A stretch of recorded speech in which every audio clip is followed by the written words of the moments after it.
విజయవాడను మహానగరపాలక సంస్థగా అభివృద్ధి చేసేందుకు కృషి చేస్తామని ఎంపీ కేశినేని శివనాథ్ వెల్లడించారు. విజయవాడలో జరిగిన ఎన్టీఆర్ జిల్లా సమీక్షా సమావేశంలో నగరాభివృద్ధికి అనేక ప్రతిపాదనలు చేసినట్లు చెప్పారు. విజయవాడతో పాటు చుట్టుపక్కల ప్రాంతాలను పర్యాటకంగా ఉన్నత స్థాయికి తీసుకెళ్లే ప్రయత్నాల్లో ఉన్నట్లు వివరించారు.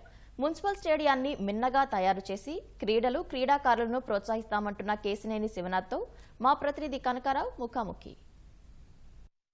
విజయవాడ నగర అభివృద్ధి పైన కూటమి ప్రభుత్వం ప్రత్యేక దృష్టి సారించింది. అందులోని భాగంగానే విజయవాడని ప్రత్యేకంగా అభివృద్ధి చేయాలని చెప్పేసి భావిస్తున్నారు. అలాగే జిల్లా సమీక్ష సమావేశంలో అనేక అంశాలు చర్చించారు. ఈ అంశాలపైన సంబంధించి విజయవాడ ఎంపీ కేశినేని శివనాథ్ గారు మనతో ఉన్నారు. ఆయన అడిగి మరిన్ని విషయాలు తెలుసుకుందాం. సార్, ఈ సమావేశంలో ఏ అంశాలపైన చర్చ జరిగింది? జిల్లా అభివృద్ధిలో తీసుకోవాల్సిన ప్రతి నియోజకవర్గంలో ఉన్న సమస్యల్ని దాదాపు 5.5 గంటల పాటు ఈ సమావేశంలో అందరం కూడా మొత్తం లోతుగా పరిశోధన జరిపిన విధంగా మేము ఏర్పాటు చేయడం. టూరిజం గురించి కానీ, ఇరిగేషన్ గురించి కానీ, ఎంఎస్ఎంఈల మీద గానీ, విద్య మీద గానీ, స్పోర్ట్స్ మీద గానీ, ఇటువంటి ఎన్నెన్నో సమస్యల మీద దృష్టి పెట్టాం. తప్పకుండా ఈ సమావేశంలో చాలా చక్కటి అంశాలు వచ్చినాయి. ఆ అంశాలను పరిష్కరించి ప్రజలకు మరింత చెరువులో ఈ ప్రభుత్వం వెళ్లే విధంగా మేము కృషి చేస్తాం. విజయవాడ నగరాన్ని భవిష్యత్తులో గ్రేటర్ విజయవాడ నగరపాలక సంస్థగా అభివృద్ధి చేయాలని చెప్పేసి మీరు ప్రతిపాదన పెట్టారు. దాని మీద ఎలాంటి చర్చ జరుగుతుంది? విజయవాడ నగరం చాలా విస్తృతంగా పెరిగిపోయింది. చాలా చోట్ల గ్రామాల్లో వసతులు ఇవ్వలేకపోతున్నాం. కేంద్ర ప్రభుత్వం ఎన్నో పథకాలు ప్రవేశపెట్టింది. ఆ పథకాలు విజయవాడ సమీప ప్రాంతంలో ఉన్న గ్రామాలకు కూడా అందాలి కాబట్టి గ్రేటర్ విజయవాడ చేయాలి.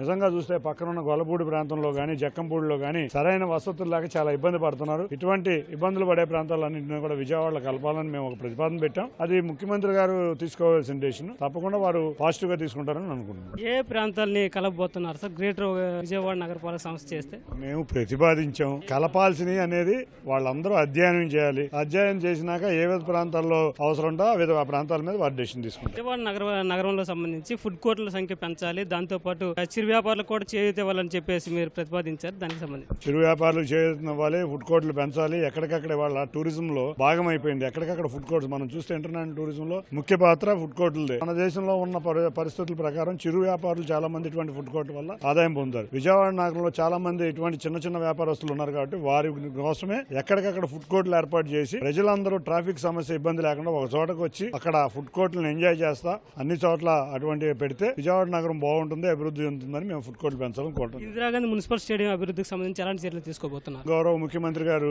రిపబ్లిక్ డే వేడుకలు అమరావతిలో చేయబోతున్నారు. తప్పకుండా విజయవాడ మున్సిపల్ స్టేడియంలో ట్రాక్లు, అన్ని క్రీడలకి సంబంధించిన స్పోర్ట్స్ ఫెసిలిటీస్ అన్ని వచ్చే విధంగా కృషి చేయబోతున్నారు. తాగునీరు గానీ, డ్రైనేజీల సమస్య, రోడ్ల సమస్య, గుంతలు పూర్తి చెప్పని వేగవంతంగా జరుగుతున్నాయి. దానికి సంబంధించి మీరేమంటారు? నిజంగా ప్రజలు మమ్మల్ని భారీ మెజార్టీతో భారీ ఆశలు పెట్టుకున్నారు. వారి భారీ ఆశలకి తదుగుణంగానే రోడ్లు పూడుస్తున్నాం. అంతేకాకుండా ఎక్కడికక్కడ నీటి ప్రాజెక్టులు మొత్తం మొదలు పెట్టాం. అమరావతిని మొదలు పెట్టాం, పోలవరం మొదలు పెట్టాం. కాబట్టి తప్పకుండా ఆ విధంగా చంద్రబాబు నాయుడు గారి గురించి మనకు తెలుసు. వారు ఏ పని చేసినా చిత్తశుద్ధితో, అంకిత భావంతో చివరి వరకు చేస్తారు. కాబట్టి రేపు రాబోయే కాలం రాష్ట్రం, ఆంధ్రప్రదేశ్ రాష్ట్రం అగ్రగామిగా నిలవబోతుంది. ఇది విజయవాడ ఎంపీ శివనాథ్ గారు చెబుతున్న విషయాలు. భవిష్యత్తులో కూటమి ప్రభుత్వం విజయవాడ నగర అభివృద్ధికి కట్టుబడి ఉందని చెబుతున్నారు. తాగునీరు సమస్య కానీ, డ్రైనేజీలు, రోడ్ల సమస్యని తక్షణ పరిష్కారం చేస్తామని చెప్పి చెబుతున్నారు. దీంతో పాటు నగరాన్ని అన్ని విధాలుగా అభివృద్ధి చేసేందుకు తమ వంతు కృషి చేస్తామని చెప్పేసి ఎంపీ గారు చెబుతున్నారు.